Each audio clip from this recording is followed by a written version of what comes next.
네, 오전 서울 연희동을 출발한 전두환 씨, 잠시 뒤면 광주 도착 모습을 볼 수 있을 것 같습니다. 중간에 탄천휴게소에서 잠시 내리기도 했는데요. 취재진이 몰려들자 다시 차에 타고 휴게소를 빠져나가는 모습이 카메라에 잡히기도 했습니다. 23년 만에 피고인석에 자리하게 되는 전두환 씨의 재판. 우리 정치사에 아직 해결하지 못한 큰 과제가 있음을 보여주고 있습니다. 김영준 명지대 교수 그리고 차재원 부산가톨릭대 초빙 교수 두 분과 함께하겠습니다. 어서 오십시오. 네, 안녕하세요. 안녕하세요.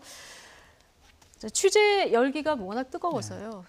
휴게소에서 한번 쉬어가려고 했는데 그러지 못하는 이런 상황을 저희가 화면으로 보여드렸습니다. 예상보다 좀 빨리 도착할 수도 있을 것 같습니다. 예, 그렇습니다. 뭐 1시 반 정도로 예상을 했었지 않습니까? 네. 근데 아마 좀 빨라질 거라고 보는데요. 이 장면을 보면서 몇 가지 좀 교차되는 부분이 있는데요. 제대로 단죄하지 못했기 때문에 나온 현상이다. 네. 그러니까 역사 왜곡을 포함해서 국민 모두 이 부분에서 너무 지나치게 대한민국에 관대하다. 그러니까 죄를 진 사람에 특히 내라는 모죄로 죄를 진 사람을 2년 만에 사면복권 시킨다는 그런 거는 제가 볼 때는 역사에 대해서 오히려 더 큰 오점을 남긴 거라고 보는 부분들이 있고요. 또 하나는 저 사람들은 죄의식이 없다. 그러니까 한마디로 자신들이 죄를 진 것에 대해서 저렇게 당당하고 저렇게 일관성 있게 자신들의 이런 그 모든 것을 부인하는. 그래서 결국은 뭐냐면 법이 살아있다는 것을 보여줘야 되고 법이 얼마나 엄격하다는 것을 통해서 정말 제대로 된 단죄를 해야 된다는 것을 다시 한번 느끼게 됩니다. 네, 단죄가 없었기 때문에 지금 이 상황까지 왔다 이런 네. 말씀을 해주셨는데요.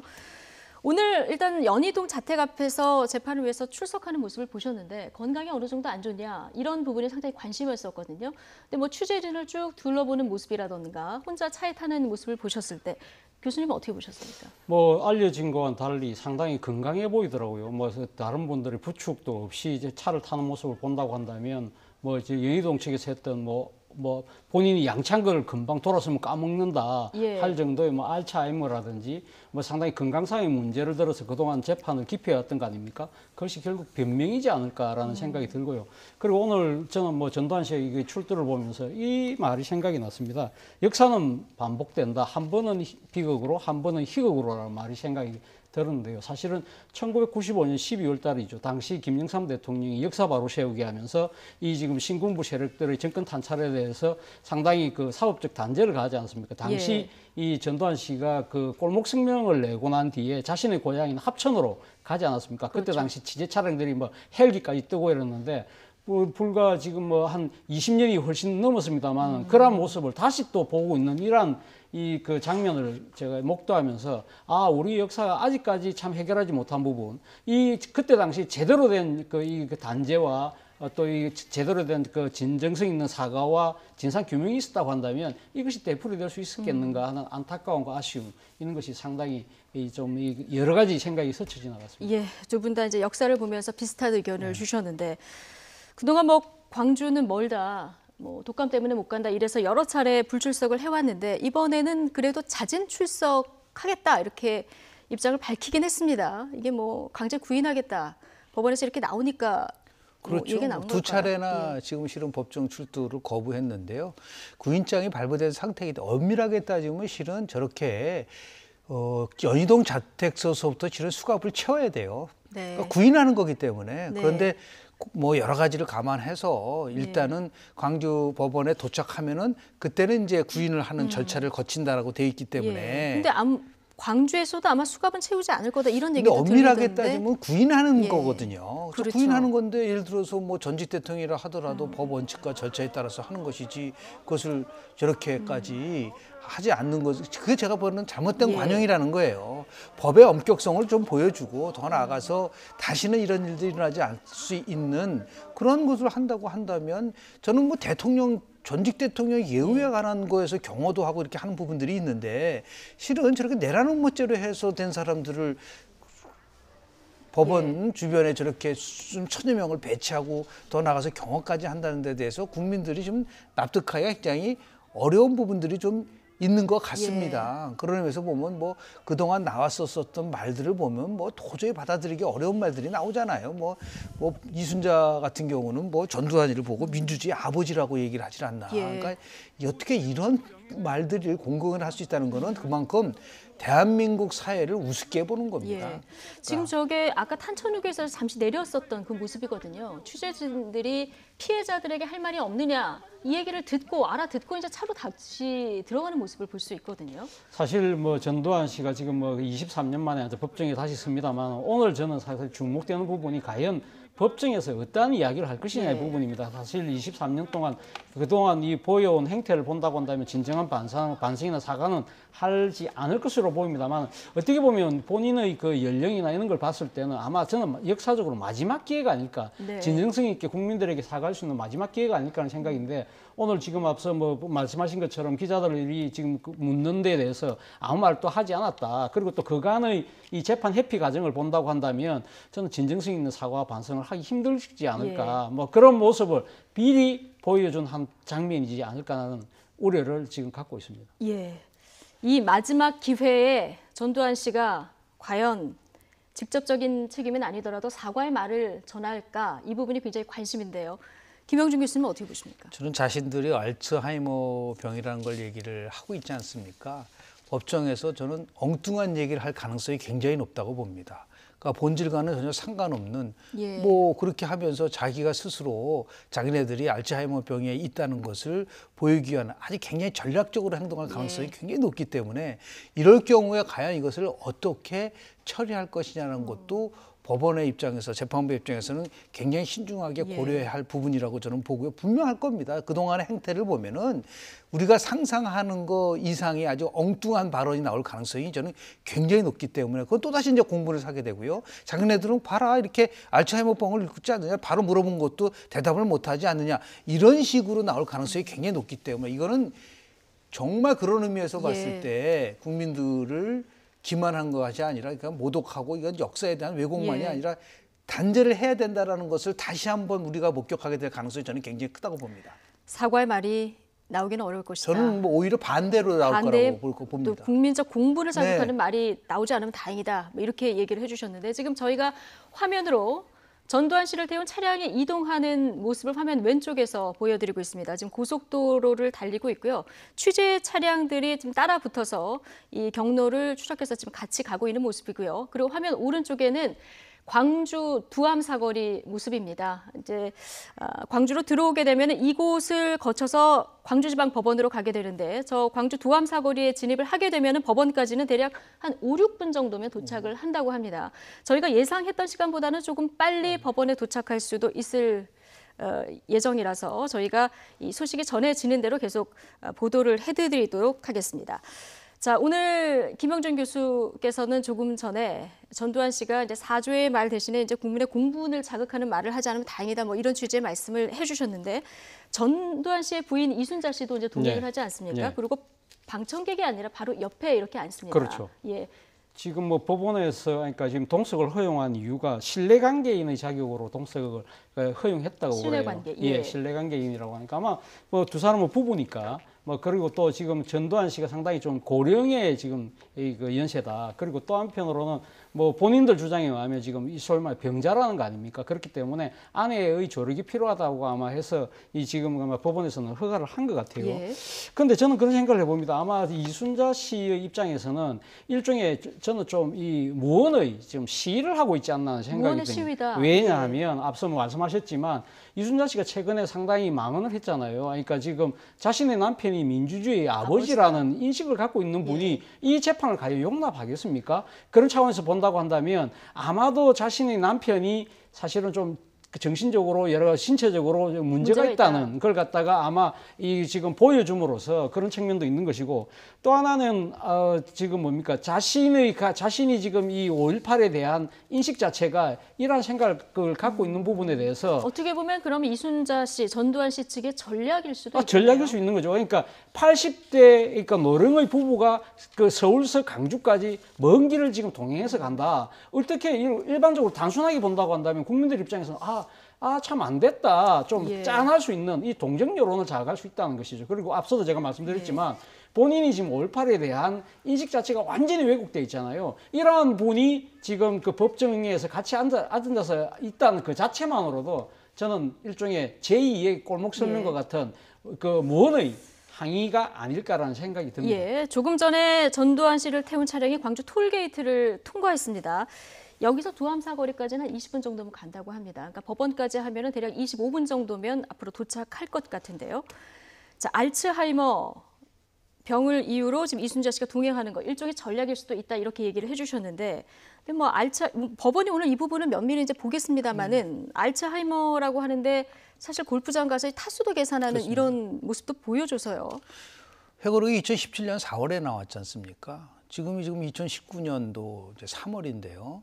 그러면 2년 사이에 엄청나게 뭐 병을 알아가지고 예. 거동이 어렵고 기억도 못한다고 하는 것이 과연 우리가 입증할 수 있느냐. 근데 여러 가지 정황으로 봐서는 회고록은 어떻게 썼느냐. 어떻게 썼느냐. 그러니까 가장 기본적인 문제잖아요. 예. 그렇기 때문에 정신이 오락가락하는 사람이 회고록을 썼다? 그거는 우리가 상식적으로 보기는 어렵잖아요. 그렇기 때문에 뭐 알츠하이머 병이라든지 뭐 고령이라든지 독감이라든지 이런 거는 이제 변명에 불과하고 꼭 지적하고 싶은 게는 저 사람이 대한민국의 대통령까지 지낸 사람이라면 정말 좀 당당했으면 예. 그것이 넘어서서 최소한도 양심이 있어야 되잖아요.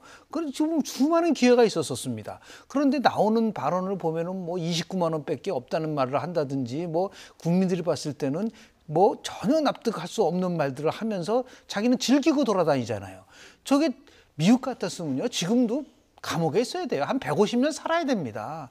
최소한도. 예. 그 지금 모든 언론의 핵심 포인트는 뭐냐면 전두환이 어디에 있나.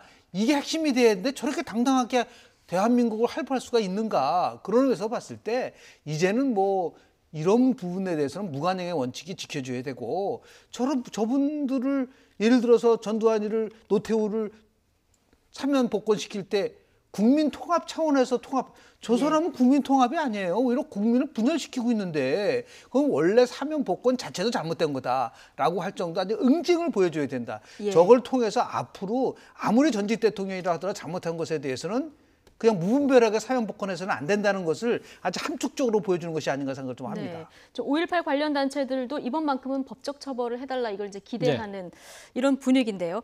오늘 재판은 고 조비오 신부, 헬기 사격을 목격했다는 고 조비오 신부에 대한 사자 명예훼손 혐의로 그렇죠. 이제 재판을 받는 거 아니겠습니까? 그러니까 조비오 신부가 그러니까 본인이 이야기하기로 당시 그러니까 그 강주에서 군 헬기에서 기총 사격을 했다는 거 아닙니까? 이 부분에 대해서 전두환 씨가 그 회고록을 펴낼 때 뭐라고 이야기했냐면 조비오 신부에 대해서 가면을 쓴 사탄이다. 그 파람치한 거짓말쟁이라고 이야기를 했거든요. 그런데 이 부분과 관련해서 검찰이 기소를 한 이유는 이 근거가 나름대로 있는 것이죠. 그러니까 지금 전일 빌딩에 남아 있는 이 탄원의 흔적을 국립과학수사연구소에서 이 조사를 해보니까 이것은 아마 헬기에서 발사된 이 그러니까 사격의 증거일 수 있다는 것이고, 또 하나는 국방부가 그 5.18 진상조사 특위를 구성을 해서 당시 군의 그 문서라든지 또 군 관련자들의 증언을 해보니까 그러니까 헬기 사격이 있었다는 이야기가 있었고요. 그리고 또 하나는 이 미국 대사관이 이 당시 그러니까 본국에 보낸 기밀 문서가 해제가 됐는데 거기를 보면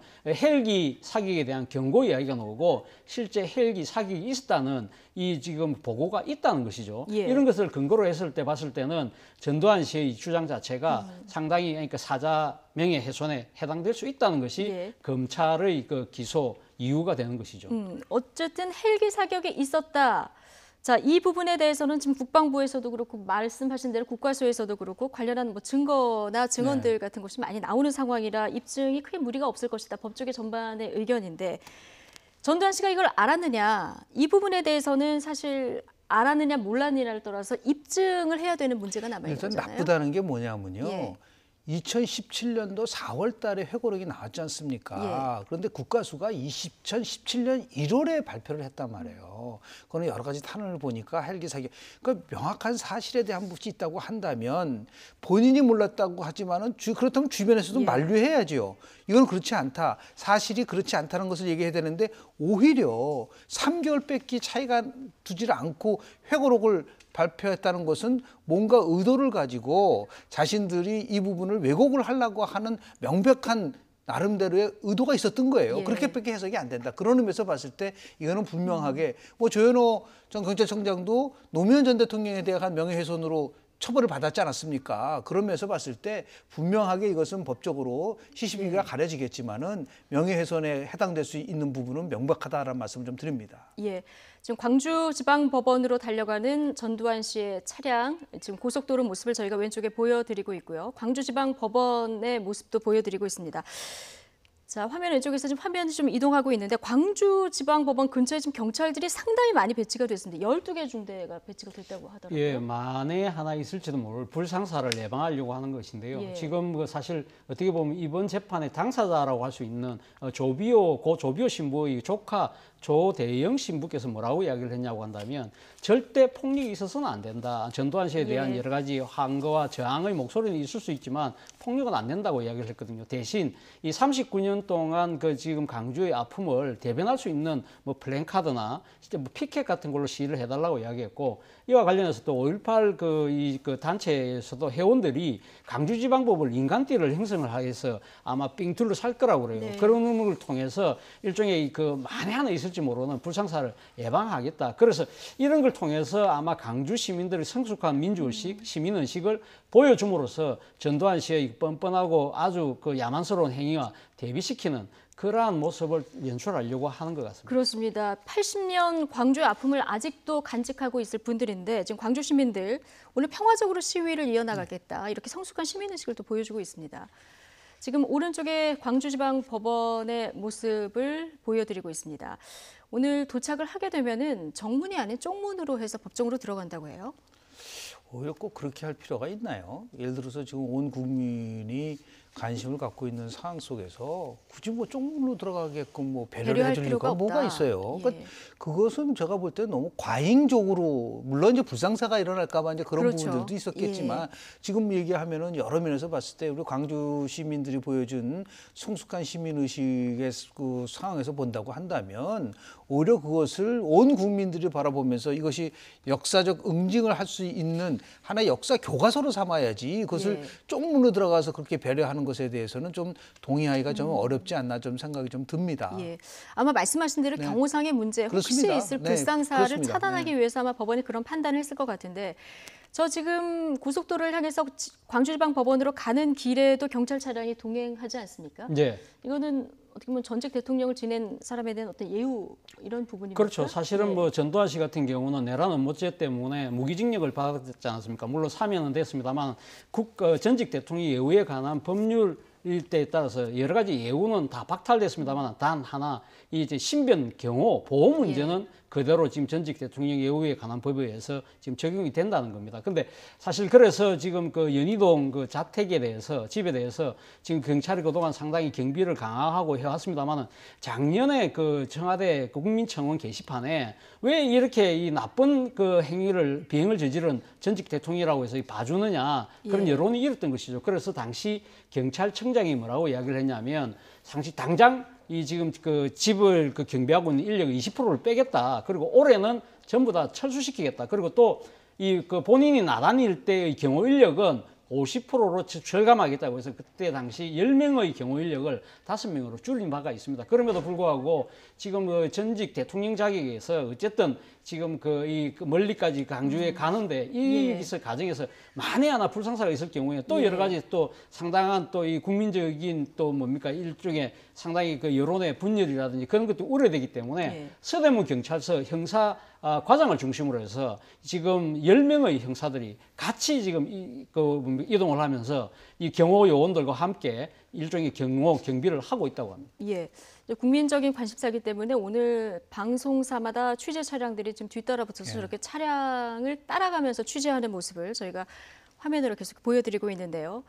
한 5분쯤 뒤면은 두암 사거리, 나들목, 광주에 있는 두암 나들목을 경유할 것으로 이제 예상이 되고 있고요. 거기서부터 법원까지는 대략 5, 6분 정도이기 때문에 저희가 예상보다 조금 빨리 법정이 내리는 전두환 전 대통령의 모습을 보일 수도 있을 것 같습니다. 이 쪽문으로 들어가기는 합니다만은 차량이 법정 근처까지 가도 일단 내려서 들어가야 되니까 그렇습니다. 저희가 모습은 확인할 수 있겠죠. 확인할 수 있겠죠. 예. 그런데 뭐 좀 핵심의 본질은 뭐냐면 카메라에 잡는다는 것보다도 저 오랜 시간 동안 광주로 내려가면서 최소한도 양심적 인간이라면 이번이 마지막 기회다라는 걸 생각을 통해서 전두환 전 대통령은 국민에게 사과하고 광주 시민에게 용서를 빌 수 있는 이것을 어떻게 할 것이냐는 그런 고민을 해야 될 거라고 보는데 제발 그랬으면 좋겠는데 제가 볼 때는 그동안의 그 뻔뻔함으로 봐서는 반대로 나올까 봐 참 걱정스럽습니다. 차량 안에서 지금 무슨 생각을 하고 있을까요? 이런 취재 차량들이 따라붙는 걸 다 지금 인지하고 있지 않겠습니까?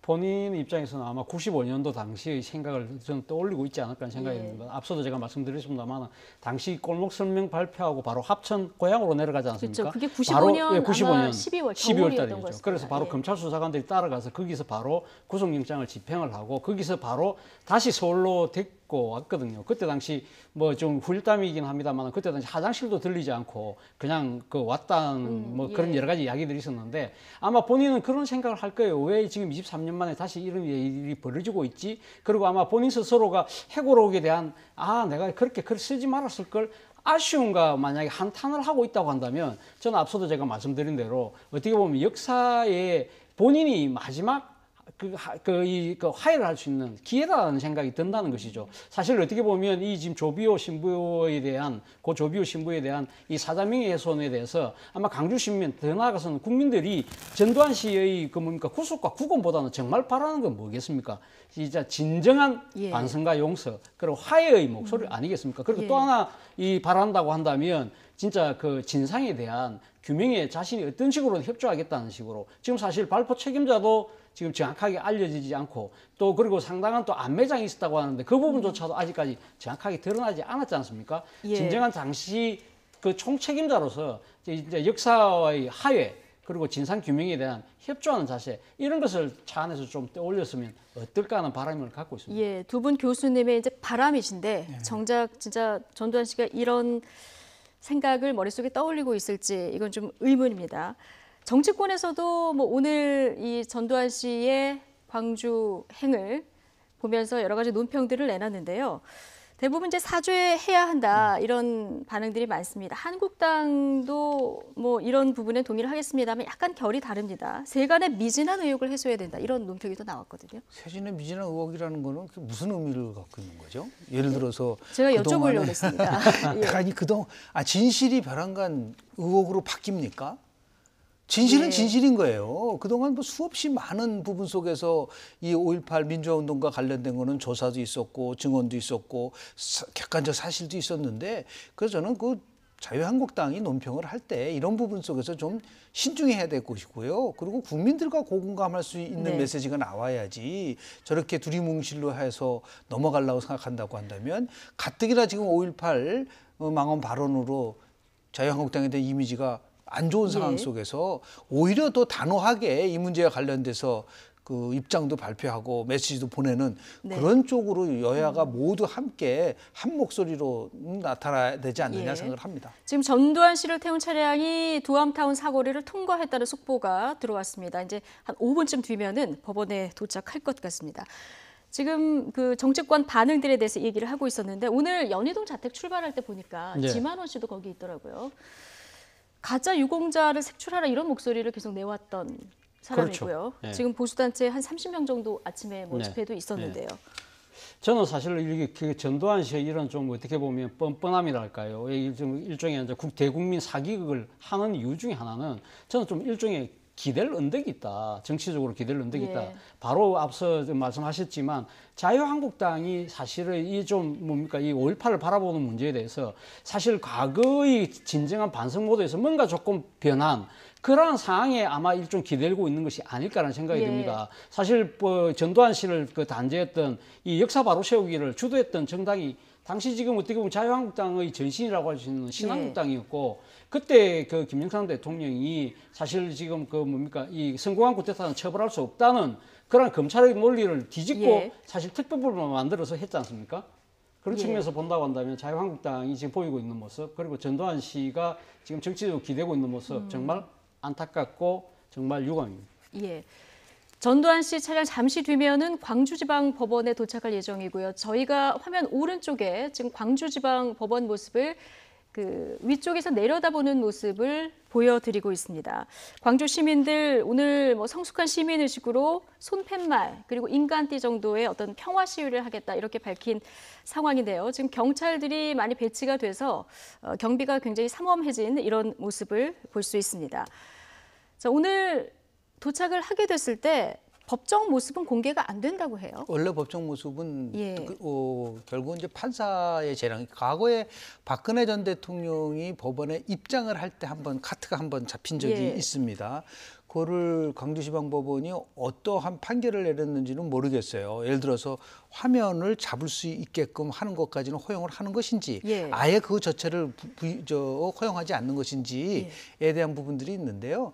오히려 뭐 그 재판 전체 내용에 대해서는 상중계가 안 된다 하더라도 법정 안에 들어가서 법정 앞에서 쓰는 부분까지는 저는 허용을 해야 되지 않느냐. 촬영을 허용을 해줘야 돼. 왜냐하면 사실 그게 전두환 씨와 부인 이순자 씨가 나란히 이렇게 서 있는 것도 사실 역사적인 네, 장면이거든요. 왜냐하면 그런 것들이 예. 보이지 않는 민주주의의 하나의 교과서가 되는 겁니다. 잘못했을 때 법정에서 어떠한 나름대로의 절차를 받으면서 우리가 성숙한 민주주의로 가기 위해서는 법치라는 부분을 강화시킬 뿐만 아니라 예. 이것이 이제 보이지 않는 큰 교훈이 될 수 있는 부분들이 있기 때문에요.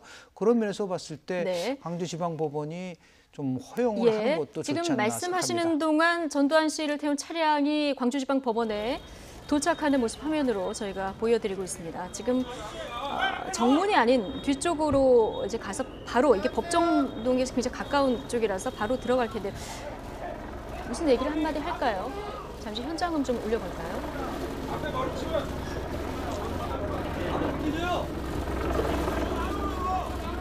네, 5.18 이후 민주화 운동 이후 39년 만에 이 광주 법정에 출석하는 이런 순간입니다. 혐의를 인정하십니까? 발포 명령 부인합니까? 대통령이 한 말씀 해주시죠. 광주 시민들에게 사과하실 생각 없으세요?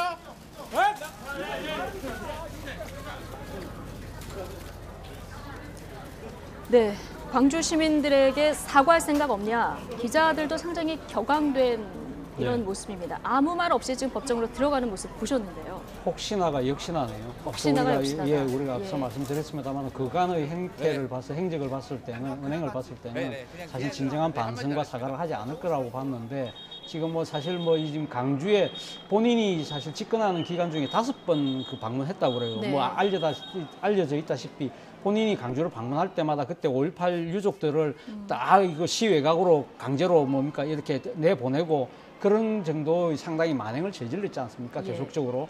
그런 걸 생각을 한다고 한다면 사실은 지금 그 법원이 그 들어가는 순간에 이 지금 그 기자들의 질문은 사실 국민들이 질문하는 거 마찬가지인데 그렇죠. 그 부분에 대해서 분명히 이야기를 할 필요가 있었는데 그런 걸 안 했습니다. 그러나 단 아직까지는 한 차례 또 기회는 남아 있어요. 오늘 법정에서 본인이 어떤 진술을 할 예. 것인지 마지막 일말의 기대를 갖고 한번 지켜보겠습니다. 예, 지금 들어가는 모습을 봤는데 표정을 보면은 무슨 일이지? 약간 방관자 같은 그런 느낌이 사실 거기서부터 들었는데 이제 전략적으로 시작이 되는 거죠. 이것부터 전략이다. 예, 왜냐하면 예. 어리버벌하게 해서 내가 여기 왜 왔지라고 하는 식의 모습을 연출시키면서 예. 그동안 자신들에게 있었던 여러 가지 건강상의 문제를 집중적으로 부각하려고 하는 그러한 전략인 것 같아요. 예. 그러다 보니까 뭐 묵묵부답으로 취재진 질문에 대해서 그저 표정 자체도 아주 엉뚱하게 그런 취하는 모습을 좀 봤거든요. 그래서 참 기대하기가 어려울 것 같은데 좀 예. 어리석고 그리고 국민들에게 대한 최소한의 양심도 없다라는 예. 말씀을 좀 드립니다. 지금 창문 안쪽으로 보이는 곳이 법원 2층 모습인데요. 오늘 법정동 202호에서 재판이 이루어지는데요. 아마 그 앞쪽의 모습으로 추정이 됩니다. 전두환 씨는 잠시 뒤 2시 반에 이제 재판을 받게 되는 이런 상황인데요. 휴게소에서 뭐 식사도 하고 좀 화장실도 가고 이럴 줄 알았는데 이제 한 차례 시도하려다가 안 됐고요.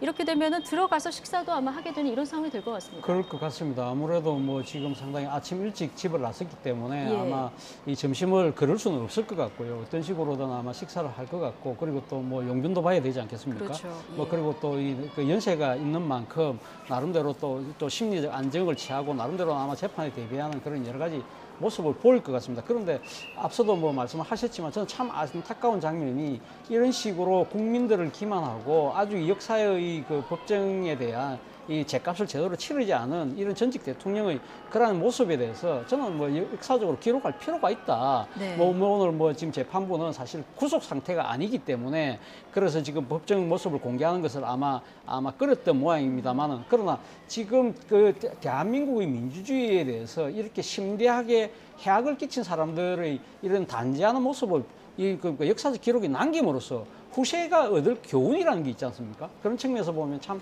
안타깝다는 생각을 예. 지울 수가 없습니다. 최재형 교수님, 예전에 군사반란죄로 그 재판정에 섰을 때, 법정에 예. 섰을 때요. 그 노태우 전 대통령이 나란히 손잡는 이 예, 손잡는 장면이 사진이 있었죠. 나중에 예.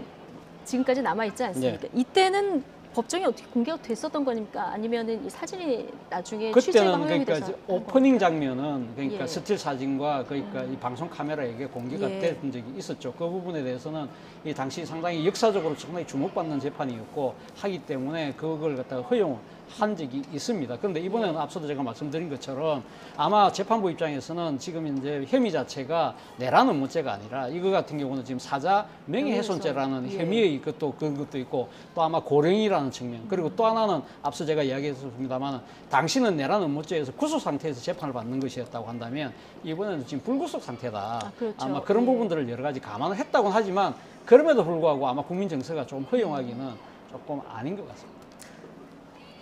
뭐 당시하고 상황이 좀 다른 측면이 있다 하더라도 오늘 이 광주로 가는 거 아니겠습니까? 광주지방법원이라는 장소적 의미가 있기 때문에 상징적인 의미가 굉장히 크죠. 그렇죠. 그래서 단순하게 이걸 자꾸만 조비오 신부에 대한 사자 명예훼손이라는 관점에서만 봐서는 안 되고요. 예. 지금 가장 핵심적인 그 당시에 헬기로 조준 사격을 했다라는 부분들이 오히려 더 엄청난 지금 우리가 그 갖고 있는 진상 규명이잖아요. 그리고 이건 또 진상이 다 규명이 됐기 때문에 그런 의미에서 보면은 우리가 너무 지나치게 우리 재판부가 소극적으로 임할 필요는 없다고 봅니다. 예. 그러니까 좀 적극적으로 특히 이제 다른 것도 아니고 이 광주라는 데서 지금 재판을 받고 있다고 보니까 그런 면에서 조금 그 포용성을 있게 예. 그리고 국민들에게 일종의 교훈을 삼는다는 의미에서도 법정의 부분에 대한 어느 정도의 취재 예. 또 나가서 이런 장면들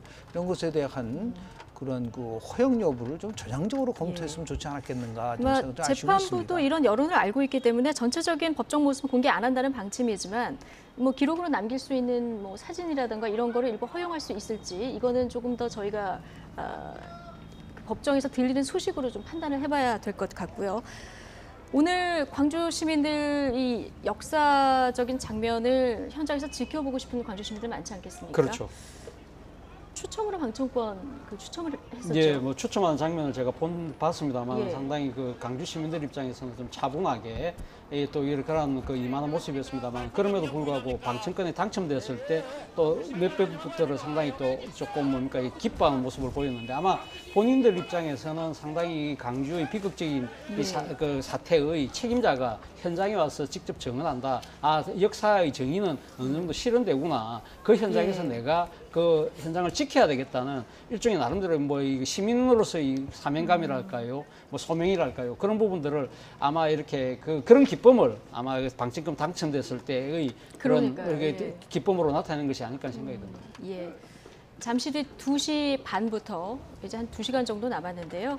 전두환 씨의 그 사자 명예훼손, 고 조비오 신부에 대한 사자의 명예를 훼손했다는 혐의의 재판이 시작될 예정입니다. 김영준 교수님은 오늘 재판 결과를 어떻게 예상하십니까? 저는 조금 전에 뭐 예측한 대로 아마 엉뚱한 그 답변이라든지 아니면 묵비권을 행사하면서 전혀 뭐 동문 서답을 하면서 예. 자신이 굉장히 병이 깊다는 것으로 피해가려고 할 가능성이 굉장히 크다고 보는데요. 일단 전두환 씨는 그런 전략으로 나올 것 나갈 같고. 것이다. 그렇습니다. 예. 그럼 뭐 일방적으로 얘기하고 질문에 답을 하지 않으면 어떻게 강제할 수 있는 방법은 없죠. 다만 지금 이 상황 속에서 본인이 많은 뭐 성찰과 더불어서 반성을 한다고 한다면 최소한도 국민에게 보여줄 수 있는 이번이 이제 마지막 기회라고 생각을 한다면 그런 것은 잘못된 전략인 것이고 진실 앞에서는 누구도 예외가 있을 수 없다라는 부분들이 있는 거거든요. 자신이 정말 뭐 대한민국의 대통령을 지냈던 사람이 잘못한 것에 대해서 국민에게 사과하고 광주 시민에게 용서를 빚는 그런 모습을 우리는 좀 바라고 있는 거 아니겠습니까? 그러한 것들이 좀 이루어졌으면 좋겠다고 생각이 좀 드는데 지금까지의 행태를 봐서는 좀 이게 기대가 너무 큰 게 아닌가라는 생각을 좀 합니다. 지금까지 뭐 전두환 씨뿐만 아니라 부인 이순자 씨도 남편과 나는 5.18의 억울한 희생자다 이런 얘기도 했었고요. 내 남편이 민주주의의 아버지다 이런 얘기도 해서 사실 국민적 공분을 좀 더 불러일으켰던 이런 측면이 있는데 오늘 법정에서 또 어떤 얘기를 할지 굉장히 주목되는 이런 상황입니다. 지금 검찰은 상당히 오늘 이 재판에 대해서 자신 있는 모습입니다. 지금까지 확보된 뭐 증거나 증언들에 있어서 이 혐의 입증이 충분하다 이런 입장인 것 같아요. 예, 앞서도 제가 말씀드렸습니다만 앞서 뭐 국가수의 여러 가지 그 조사 그리고 또 뭐 이 또 당시 그 관계자들의 증언, 그 공관계 문서 그리고 또 미국 대사관의 기밀 보고서 이런 것들로 본다고 한다면 뭐 저는 뭐 유죄를 입증하는 데는 큰 그것은 없다고 봅니다만 저는 앞서 뭐 김영준 교수님께서 말씀하셨듯이 아마 전두환 씨가 아마 묵비권 행사한다든지 아니면 또 뭐 다른 이야기 엉뚱한 이야기를 해서 재판의 본질을 흐릴 가능성도 있지만 또 하나의 가능성도 저는 있다고 봅니다. 그것이 뭐냐 이 지금 이 전두환 씨의 그 재임 당시에 이 공보비서관을 지냈던 민정기 전 비서관이 한 이야기가 있어요. 회고록은 사실은 전두환 전 대통령이 쓴 것이 아니라 내가 썼다. 그래서 전두환 전 대통령은 그 사실을 모른다고 이렇게 이야기한 측면이 얼마 전에 그 이야기를 한 적이 있어요. 그렇기 때문에 아마 지난 과거 전두환 씨와 관련된 여러 가지 재판 과정에서 보여줬던 장세동 유의 그런 일종의 충성명세 같은 꼬리 자르기 행태 같은 그러한 또 이 잘못된 행태가 반복될 수 있지 않을까 하는 우려도 지금 갖고 있습니다. 예, 오늘 재판에서 어떤 뭐 판단이 내려질지 오늘 뭐 한 번의 판단이 내려지진 않겠죠. 그렇죠. 예, 재판이 이제 앞으로 계속 진행이 될 텐데 오늘 전두환 씨 같은 경우는 모습을 드러냈는데 오늘 뭐 나올 수밖에 없는 상황이라서 모습을 드러냈는데 앞으로 이후 재판이 계속 되면은 계속 나와야 되는 상황입니까? 아니면 그거는 이제 판단이겠죠. 어느 정도 충분하게 1차 지금 이제 재판 과정 속에서 충분한 범죄 사실이 입증이 된다고 한다면 뭐 다른 조치를 취할지도 모르겠지만 오히려 이런 부분들이 법원이 어떤 판단을 해야 될지는 모르겠지만 법이 살아있다고 한다면 2번이고 3번이고 계속 불러내야 된다. 그렇게 해서 오히려 이것이 얼마나 자기가 그 재판에 임하는 과정 속에서 계속해서 자기가 반성하고 속죄하는 마음을 가질 수 있게 할 수 있는 그것도 어떤 면에서 보면은 법원이 생각할 수 있는 하나의 판단이 될 수 있지 않나라는 생각을 합니다. 예. 자, 오늘 오전 8시 반에 연희동 자택을 출발해서 생각보다 일찍 지금 광주지방법원에 전두환 씨 그리고 부인 이순자 씨가 도착한 모습을 조금까지 화면으로 보여드렸습니다. 화면 오른쪽 광주지방법원 지금 2층 모습입니다.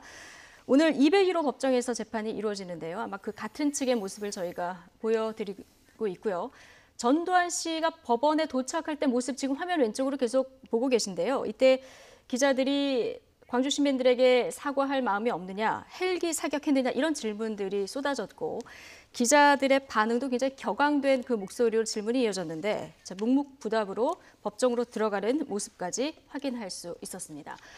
자, 전두환 씨, 대한민국 역사상 처음으로 사형 선고를 받은 전직 국가원수라는 오명이 채 씻기기도 전에 이렇게 다시 법정에 서게 됐는데요. 그간의 과정 차현주 앵커가 짚어봤습니다. 23년 만에 다시 법정에 서게 된 전두환 씨. 자신의 회고록에서 5.18 민주화운동 유공자 고 조비오 신부의 명예를 훼손한 혐의를 받고 있습니다. 전 씨는 고 조비오 신부를 가면을 쓴 사탄으로 묘사하고 5.18 당시 헬기 사격을 봤다는 증언을 새빨간 거짓말이라고 매도한 바 있죠. 지금껏 전 씨는 알츠하이머에 시달리고 있다라면서 2번이나 재판에 나오지 않았습니다. 그러면서도 전 씨는 골프를 치고 타수까지 계산한 것으로 알려져서 공분을 샀습니다. 연세가 많으신 어르신이기 때문에 고열 때문에 식사도 못 하시고 기력을 차리지 못하고 계십니다.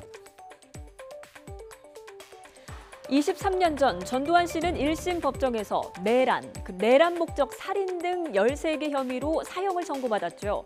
당시에도 법정에 세우기까지 과정은 쉽지 않았습니다.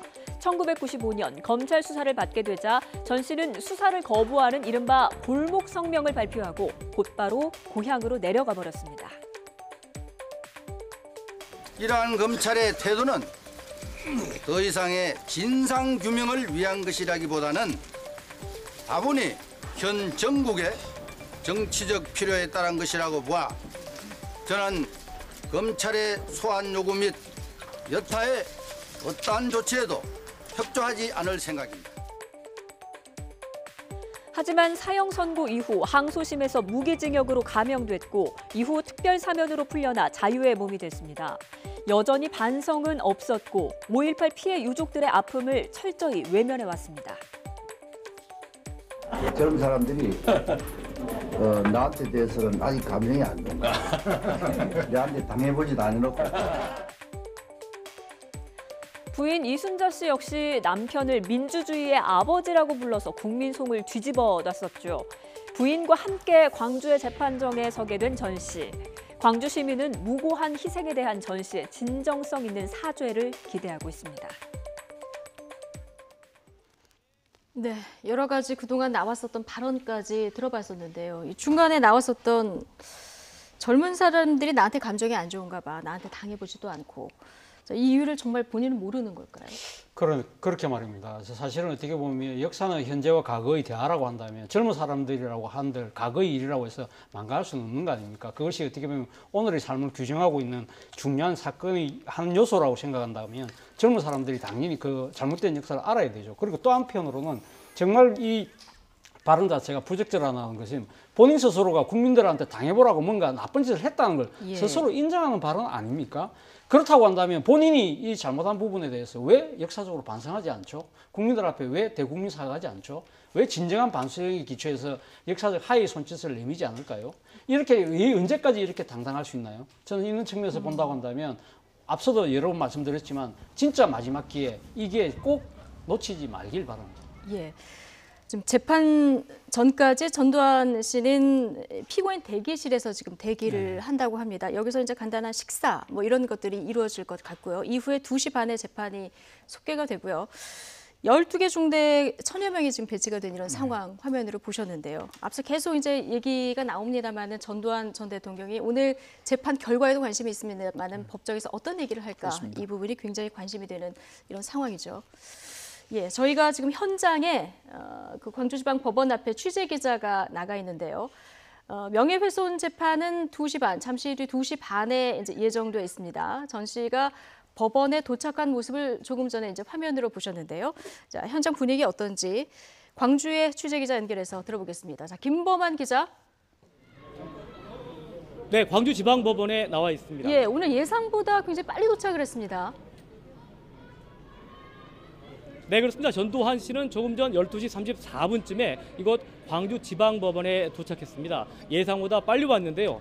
연희동 집을 8시 32분쯤에 출발했으니까 4시간 정도가 걸렸다고 볼 수 있습니다. 전 씨는 애초에 휴게소에서 들러서 점심을 해결할 것으로 예상됐지만 취재진이 따라붙으면서 이를 빼고 곧바로 왔습니다. 전 씨에 대해서는 곧바로 구인영장이 집행됐습니다. 지금 제 옆으로 보면은 전 씨가 타고 온 에쿠스 차량이 보이실 텐데요. 전 씨는 차량에서 내려서 아무런 말도 하지 않고 30걸음 정도를 걸어서 곧바로 법정으로 올라갔습니다. 엘리베이터를 타고 지금은 현재 특별 증인 대기실에서 대기하고 있는데요. 전 씨는 이곳에서 대기하면서 점심을 시켜 먹을 것으로 알려지고 있습니다. 특별 증인 대기실은 7, 8명 정도가 앉을 수 있는 상당히 넓은 공간으로 알려지고 있습니다. 형사재판은 민사재판과 달리 꼭 한 번은 재판에 나와야 합니다. 피고인이 맞는지 확인하고 혐의 사실을 알리고 하는 절차를 거쳐야 하는데요. 재판에 넘겨진 지 10달 만에 비로소 전 씨의 재판이 시작될 것으로 보입니다. 오늘 첫 재판은 진술 거부권 고지와 인정신문, 검사의 공소사실 발표 그리고 피고인 측 진술 등 보통 형사재판의 경우로 보면 30분 정도가 걸립니다. 전 씨는 그동안 재판에 나오지 않으면서 건강 상태를 이유로 들었는데요. 전 씨는 2번 재판에 나오지 않으면서 알츠하이머를 앓고 있다. 독감에 걸려서 외출 자체가 어렵다는 등의 이유를 댔습니다. 그런데 몸이 좋지 않아서 재판에는 못 나온다면서 정작 골프는 친 것으로 보도되면서 공분을 샀는데요. 진짜 알츠하이머를 앓고 있는 게 맞는지 의문이 들었는데 오늘 재판 상황을 지켜봐야 할 것 같습니다. 전 씨는 지난 1996년 내란 목적 살인 등으로 사형이 선고된 뒤 23년 만에 다시 법정에 서게 됐습니다.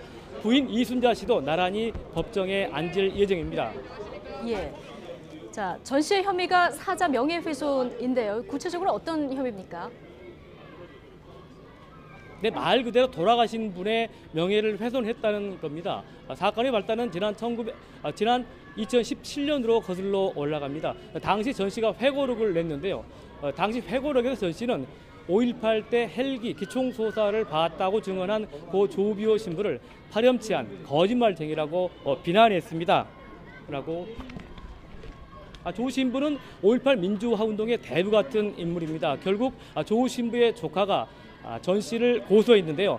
검찰은 여러 가지 기록으로 볼 때 당시 실제로 헬기 사격이 있었다고 봤습니다. 결국 검찰은 전 씨가 거짓말을 하면서 조비오 신부의 명예를 훼손한 것으로 보고 재판에 넘겼습니다. 여기에 전 씨가 헬리콥터 사격이 있었다는 것을 알고도 일부러 조 신부의 명예를 훼손할 의도가 있었는지가 쟁점이 될 것으로 보입니다. 네, 얼마 전에 일부 자유한국당 의원들의 망언까지 겹치면서 이 전시 재판에 대한 광주시민 관심 어느 때보다 높은 이런 상황인데 지금 재판을 바라보는 광주의 분위기는 어떻습니까? 네, 광주 시민은 진즉 재판에 전 씨가 나왔어야 한다는 입장입니다. 늦었지만 그나마 다행이고 의미가 있는 일이라고 평가하고 있는데요. 지금도 이곳 법원 주변에서는 피켓 시위가 이루어지고 있습니다. 5.18 민주화 운동은 전두환 신군부가 지난 1980년 5월 17일에 계엄령을 전국으로 확대 발령하면서 발단이 됐습니다. 곧바로 전남대학교 학생들이 정문에서 시위를 벌이면서 5.18이 촉발됐는데요. 박정희 대통령이 18년 독재에 맞서서 싸웠던 국민이 서울의 봄으로 희망에 부풀어 있을 때 찬물을 끼얹은 겁니다. 전남대 학생들의 봉기가 바로 5.18 민주화 운동으로 이어졌는데요. 이후 계엄군의 발포로 무고한 광주 시민이 쓰러지면서 광주 시민은 일제히 전두환 신군부의 포갑에 맞서 일어섰습니다. 당시에 광주 시민은 학살 원중 전두환을 더 처단하자며 시위를 벌였습니다. 하지만 최초 발포 명령자는 아직도 제대로 규명되지 않았는데요. 이제 전 씨가 광주 그것도 법정에 서게 됐습니다. 일단 5.18 단체 등은 성숙한 자세로 재판을 지켜보겠다는 입장입니다. 법정 주변에서는 지금 여전히 피켓 시위를 벌이고 있습니다. 지금까지 광주지방법원에서 YTN 김범환입니다. 네, 특별한 불상사 없이 지금 광주 시민들 굉장히 차분하게 손팻말을 들고 사죄하라 이런 손팻말을 들고 평화적으로 시위를 이어가는 모습, 그 분위기까지가 저희 전해 들었습니다.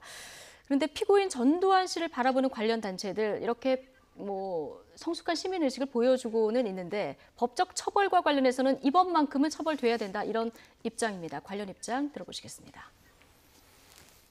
전두환 전 대통령의 이 허위사실 적시 부분은 아주 불필요하고 소모적인 사회적 갈등을 초래하고 있고 39년 전의 과거를 이제 그냥 극복하고 넘어가야 될 상태에서 또다시 생채기를 건들면서 국민 통합을 현저하게 저해야 하는 중대한 역사 왜곡입니다. 네네. 이 부분에 대해서 법원은 나름대로 기준을 가질 거라고 생각하고요. 예를 들어서 고 노무현 전 대통령에 대한 허위사실 유포에서 명예훼손을 하셨다가 법원에서 실형이 선고돼서 법정 구속되었던 조현호 전 경찰청장 사례도 명예훼손죄였습니다. 최소한 그것이 하나의 기준이 돼야 되지 않을까 생각하고 있습니다.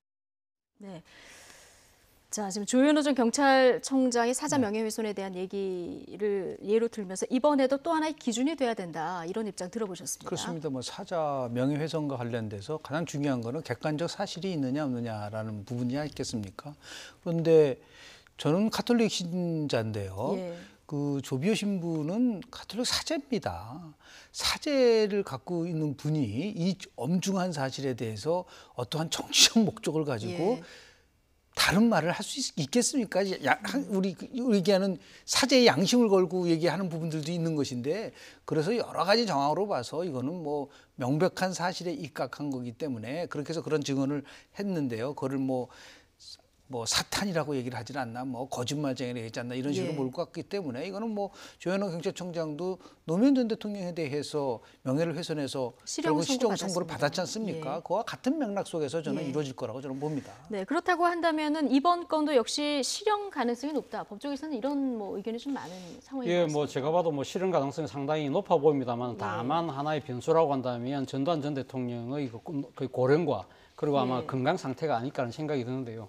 저는 사실은 뭐 이번에 반드시 실형이 있어야 되는 이유 중에 하나가 지금 뭐 자유한국당의 5.18 망언 의원들, 국회의원들이 지금 공공연하게 그런 망언을 할 정도고, 그리고 지금 또 이 전두환 씨 본인이 그 당시 그 언론과 인터뷰에서 부인했던 북한군 난파와 관련된 그리고 5.18의 그런 진실을 왜곡하려는 그런 이 사회 일각의 움직임에 대해서 저는 분명한 세기를 박아야 된다는 차원에서라도 저는 당연히 실형이 선고가 있어야 되지 않을까 생각이 듭니다.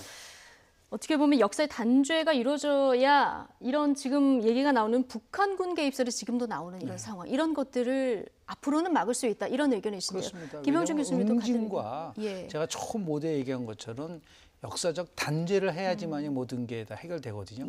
저는 이랬으면 좋겠어요. 정말 실행법에서 심판을 한 다음에 뭐 나이가 많아서 그냥 뭐 속방하는 것이 아니라 교도소 내에서 한번 건강검진 한번 받았으면 좋겠어요. 아주 굉장히 정확하게 치매인지 아닌지에 대한 부분들도 그렇지 않습니까? 일방적으로 자신이 치매라고 얘기를 하는데 수감을 계속 할 수 있을지 없는지는 결국은 교도소 내에서의 상태를 보고 결정하는 거 아니겠습니까? 그러니까 그렇게 해서라도 왜 제가 이 말씀을 야박하게 들릴지는 모르지만 그만큼 이 상황이 엄중하고 잘못된 부분에 대해서는 법이 아주 엄하게 다스린다는 하나의 시금석을 만들기 위해서라도 기준이 돼야 된다는 의미에서도 반드시 필요한 조치가 이루어져야 된다고 봅니다. 건강 문제 핑계 대면서 골프 치고 다니는 사람인데 이거를 고령이라는 이유 때문에 모든 것이 다 면제된다? 그러면 이걸 어떻게 국민들이 받아들일 수 있겠는가라는 생각을 좀 해보게 되는 것이죠. 안 그러면은 앞으로 북한군 개입설 같은 이런 얘기들이 계속 나올 수도 있다. 자, 이런 그러면 뭐 나이 드신 분들이 계속해서 그렇게 말도 안 되는 얘기를 하면은 다 고령의 문제이기 때문에 괜찮다고 다 풀어줘야 되는 건가요? 저는 그 문제에 대해서는 동의하기 어렵다고 봅니다. 관련해서 지금 그 한국당 내에서 5.18 망언 의원들 3명에 대해서 지금 징계가 아직 계속 지지부진입니다. 그렇죠. 사실 뭐 지금 그 자유한국당의 입장에서는 보면 지난번 전당대회 전에 징계가 일부 열렸지 않습니까? 그래서 이정명 의원에 대해서는 당에 징계 그 결의가 됐습니다만 전당대회 끝나고 나서 완전히 유야무야됐어요. 그러니까 당 표결을 해야 되는데 의원총회도 열리고 있지 않고, 그리고 지금 김진태, 김술래 의원에 대한 또 징계 여부가 지금 논의가 돼야 되는데 당 윤리위원장이 지금 사퇴했다는 그 핑계로 지금 미적거리고 있지 않습니까? 일종의 시간 끌기를 하고 있는 것이 아닐까 하는 생각이 드는데요. 그리고 또 아울러 더 나아가서는 국회 차원에서 이 망언 3명의 의원에 대한 징계 논의가 있어야 되는데 지금 자유한국당에서 뭐라고 이야기합니까? 다른 의원, 다른 건으로 지금 윤리에 지금 해부되어 있는 의원들 같이 하자. 일종의 지금 말 그대로 물타기를 하고 있는 것이거든요. 이런 측면에서 본다고 한다면 사실 그 전두환 씨에 대한 그 실정 법을 어긴 데 대해서는 실형 선고 분명히 있어야 된다. 이것은 아마 자유한국당이 느끼는 이 여러 가지 지금 현재의 그런 안이한 분위기를 되돌릴 수 있는 하나의 또 계기가 되지 않을까 하는 생각이 듭니다. 지금 윤리위에 회부된 건이 상당히 많습니다. 이걸 다 같이 같은 선상에 놓고 하다 보면 이거 언제 징계를 합니까? 18건 정도를 동시에 같이 하게 돼 있는데요. 그러니까 그 실제 보면은 이제 국회 윤리위원회 심사자문위원회라는 게 있습니다. 거기서 1차적으로 판결을 내려지면 그것을 다시 또 윤리 전체회로 가는 아주 복잡한 단계를 거치게 돼 있는데요. 사안의 중요성이라는 것을 감안한다고 한다면 5.18 망언이라든지 아니면 손혜원 무소속 의원 문제라든지 이런 것들을 최우선 과제로 삼고 이것을 지금은 뭐 4월 7일까지 이 판결을 심사자문위원회에서 결정을 해달라고 요청을 한 부분들이 있는데요.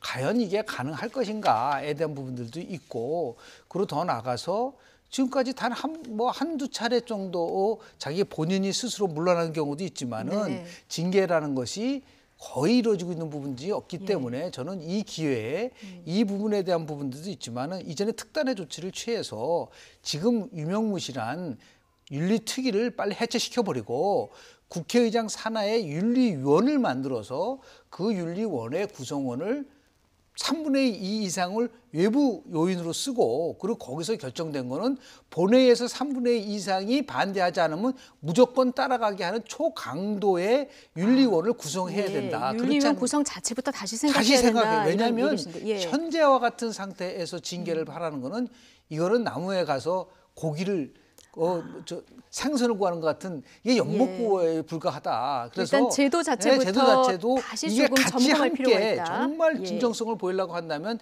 징계와 더불어서 이 구조 자체도 획기적으로 바꾸는 그런 용단이 내려져야 될 거라고 좀 봅니다. 자, 교수님, 그런데 그 한국당에서는 북한군 개입설하고 좀 거리를 두는 의원들이 많은데 가짜 유공자를 좀 관련해자 유공자 명단을 공개하자 이 부분에 대해서는 이 목소리를 내는 의원들 굉장히 많습니다. 그런 참 의심스러운 부분들은 뭐냐면 보수가 가장 지향하는 가치가 뭐죠? 여러 가지가 있어요. 네. 자유민주주의, 시장경제, 법치 확립이에요. 법치 확립. 법치를 지켜야 돼, 법을 지켜야 되잖아요. 그럼 법에서는 유공자와 관련된 명단이 발표될 수 없게끔 돼 있다고 하나? 법을 지키지 않으면서 무슨 놈의 법치를 지키고 더 나가서 새로운 걸 만들어나겠다. 그 자체 자기 부정이 된단 말이에요. 보수가 지향하는 가치를 부정하면서까지 가져간다고 하면은 당연히 어떤 생각을 하게 되냐면 이게 뭔가 나름대로 정치적인 의도를 갖고 하는 게 아니냐라는 부분들. 예를 들어서 그 부분이 딴 것도 아니고 법이 아니라 법원이 판결한 거란 말이에요. 그러니까 이런 부분 속에서 자유한국당이 좀 신중한 자세가 좀 필요하지 않을까 생각을 좀 합니다. 알겠습니다. 지금 시간이 1시 3분을 조금 지나고 있는 시간인데요. 잠시 뒤 2시 반, 앞으로 1시간 반 정도 있으면 전두환 씨에 대한 재판이 시작될 예정입니다. 재판에서 어떤 결과가 나올지 또 어떤 발언들이 전두환 씨 입을 통해서 또 흘러나오게 될지 저희가 속보가 전해지는 대로 이 소식은 또 전해드리도록 하겠습니다. 자, 짧게 오늘 나온 YTN 여론조사 얘기 좀 해보겠습니다. 대통령 지지율이 다시 데드크로스를 기록을 했습니다.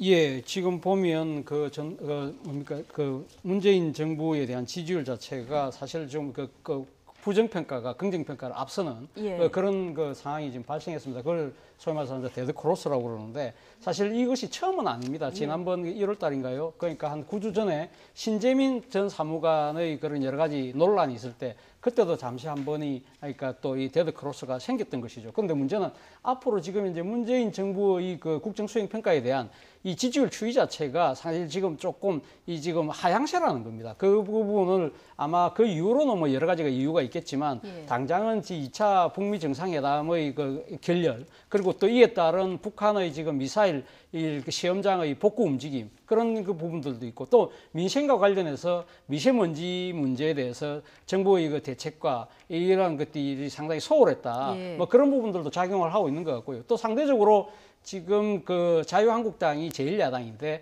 지난번 전당대회를 통한 컨벤션 효과 그리고 이 지금 문재인 정부에 대한 지지율이 흔들림으로써 일종의 샤이 보수들의 재결집하는 현상 이런 여러 가지들이 지금 현재 이 지지율에 지금 반영되고 있는 것이 아닐까 하는 생각이 듭니다.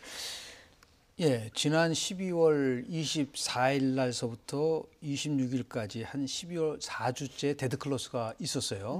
제가 YTN의 여론조사만 가지고 추이 분석을 한 겁니다. 그러니까 TBS 거는 삭제한 상태에서 그리고 정확하게 9주 만에 다시 데드클로스가 일어났는데 그때 데드클로스가 일어났을 때 상황과 거의 유사합니다. 가장 큰 유사한 거는 뭐냐면 50대와 중도에서 굉장한 이탈이 일어났을 때에 이 데드크로스가 일어난 거예요. 그 당시에도 보면 9주 전에도 보면은 이 50대에서 무려 부정이 57.1%까지 올라갔거든요. 오늘 발표한 것도 보면은 이게 55.1%란 말이에요. 그게 높죠. 더 중요한 거는 중도에서 지난 9주 전에도 부정이 52.4였었는데 이번에도 이 부정이 굉장히 높게 나옵니다. 52.1%로 하나 더 아주 굉장히 이 정부로서는 무겁게 받아들여야 될 부분은 말이죠. 학생층에서 오히려 긍정은 34.7인데 부정이 53.7%로 너무나 차이가 좀 벌어지고 있는 거예요. 20대.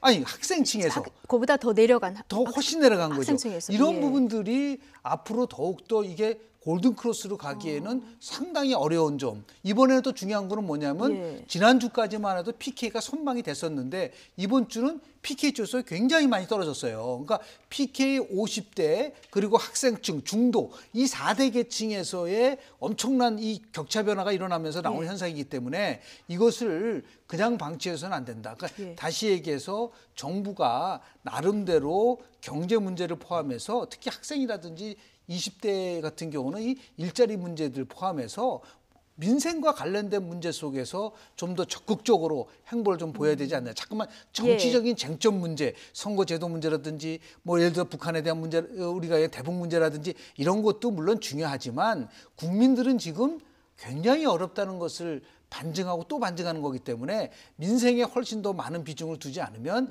이 데드클로에서 골든크로스 가기가 좀 어려울 수 있다는 말씀 좀 드립니다. 그러니까 이제 하락 추임을 조금 그렇습니다. 주목해서 봐야 되는데 사실 문재인 정부의 지지율이 한반도 평화 프로세스가 좀 이끈 측면이 있었는데 그렇습니다. 이게 지금 북미 간 회담에 결렬되면서 약간 주춤하는 모습이었고 여기서 이제 빠지는 것은 추측할 수 있는 부분인데 아까 조금 전에 20대도 그렇지만 학생층에서 네네. 빠지는 부분을 주목해 봐야 된다고 하셨잖아요.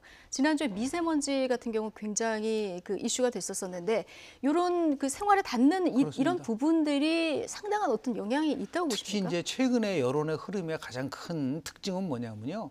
나의 생활과 직결되는 문제. 그리고 20대에는 이게 공정하지 않다고 생각하는 데 대해서는 굉장한 반감을 있습니다. 그러니까 이게 그만큼 우리가 생활 정치에 대한 필요성을 정치권이 분명히 인식을 해야 되고 이거는 똑같습니다. 자유한국당도 마찬가지예요. 오늘 지지가 좀 올라갔다고 자만하고 자꾸만 이 문제를 민생과 멀어진 하나의 대립적 구도, 여당과의 투쟁 정도만 가져간다면 언제든지 다시 고꾸라질 수 있다라고 하는 그런 면에서 봤을 때 민생이 결국은 문제다라는 말씀을 좀 드립니다. 어쨌든 좀 보면 정당 지지율 좀 그래프가 있으면 주시면 한국당 지지율은 30%를 오랜만에 넘은 이런 상황이거든요. 아무래도 뭐 앞서도 제가 말씀드렸습니다만은 그 자유한국당의 전당대회 컨벤션 효과도 상당히 있는 것 같고요. 그리고 지금 당 대표가 된 황교안 당 대표가 일종의 어떻게 보면 신상품이잖아요. 신상품에 대한 기대. 그리고 또 앞서도 제가 잠깐 언급했습니다만 지금 문재인 정부의 지지율이 흔들리니까 반사적으로 일종의 그 사이 보수들이 좀 재집결하는 그런 모습이 그러니까 있는데. 사실 5.18 이게 좀 올라가는 추세에서 5.18 망언이 나오면서 상당히 빠졌다가 다시 올라가는 측면인데 그 모르겠습니다. 앞으로 제가 생각했을 때는 사실 오늘 그 지지율에서 저는 좀 눈여겨보고 싶은 부분이 아까 잠깐 언급하셨습니다만 이 지금 부산 경남에서 이 지지율이 상당히 많이 빠졌다. 이 부분은 지금 어떻게 보면 여건으로 상당히 좀 뼈아픈 대목이 아닐까라는 생각입니다. 지금 4월 3일 날 지금 보궐선거가 예정돼 있지 않습니까? 공교롭게도 그 두 곳에서 벌어지는데 그것이 다 경남이라는 것입니다. 그런데 사실 경남은 그동안 보수의 텃밭이었지만 지난 지방선거 때는 경남에서 거의 이 지금 그 진보 쪽으로 완전히 다 넘어왔던 그런 지역이었었는데 이것이 다시 되돌아가는 것이 아닐까. 그런 측면에서 본다면 여권의 입장에서는 상당히 지금 예민하게 받아들일 수밖에 없는 대목이다. 이걸 어떻게 정치적으로 수습할 것인가에 고민이 아마 깊어질 수밖에 없을 것 같습니다. 지금 대통령 지지율도 지금 하락 추세로 접어들었고 민주당 지지율도 지금 떨어지고 이런 상황인데요. 지금 문재인 대통령 핵심 측근 중에 한 사람이죠. 양정철 전 비서관이 이제 그동안 정치에 나서지 않겠다 이렇게 입장을 얘기를 했다가 복귀를 하겠다. 이렇게 된 상황입니다. 어떻게 보십니까? 나쁜 징조입니다. 다시 얘기해서 대통령의 아주 최측근이 민주연구원장을 맡는다는 거는 특히 총선을 앞두고 한다는 거는 대통령 직할 체제를 만들 수도 있다라는 위험성 부분들이 있어요. 오히려 정당이 자율성을 가지고 뭔가 좀 역동성 있게 가져가줘야 되는데 지금 뭐 장관에 있다가 돌아오신 분들 그리고 뭐 양정철 전 측근들 그리고 뭐 백원우 지금 비서관도 인재영입위원장으로 뭐 갔다는 말이 나오고 있지 않습니까? 지금 일개 청와대 참모진들도 다 당에서 핵심 역할을. 당이 지금도 오늘 조사에서 약 한 1.1% 떨어졌지만은 중요한 거는 뭐냐면 PK 지역이요. 이번에는 TK 지역보다도 한국당 지지가 더 높습니다. 사실상 7%. 다만 흥미로운 거는 뭐냐면 일주일마다 PK 지역은 자꾸만 바뀌어요. 그러니까 이걸 단정 지을 수는 없다고 봅니다. 그러나 중요한 거는 뭐냐면 PK 쪽이 어떻게 움직이느냐 하고 50대가 어떻게 움직이느냐에 따라서 이게 자꾸만 지지율 격차가 오기 때문에 저는 두 가지 말씀을 좀 드립니다. 정말 민주당이 개혁정당의 모습으로 빨리 돌아왔으면 좋겠다. 자꾸만 이것을 그냥 뭐 야권과의 대립구도 속에서 끌고 가려고 그러지 말고 두 번째는 뭐냐면 체감할 수 있는 성과가 나오도록 대통령이 약속을 했기 때문에 예. 이런 부분들이 조금씩 낮을 수 있는 부분들이 나오지 않게 되면 특히 미세먼지와 관련된 것은 너무 생활과 직결되는데도 불구하고 좀 조치가 좀 너무 좀 아니했었던 부분들이 있어요. 그러니까 앞으로도 계속해서 민생이라든지 생활과 관련된 부분에는 모든 것을 우선순위를 거기다 좀 줬으면 좋겠다는 민생의 말씀드립니다. 우선순위를 네네. 둬야 한다. 이런 조언을 해주셨습니다. 뭐 양정철 전 비서관, 내가 당에 복귀하면 이제 친문일색이 되는 거 아니야 이런 비판이 나오니까 비주류를 챙길 것이다. 뭐 이런 메시지도 전했다고 하는데요. 앞으로 이런 친문의 복귀가 당에 어떤 영향을 미칠지 이거는 여론조사 이후에 나오는 여론조사를 통해서 좀 지켜보도록 하겠습니다. 김영준 명지대 교수 그리고 차재원 부산 가톨릭대 초빙 교수 두 분과 함께했습니다. 오늘 고맙습니다. 네.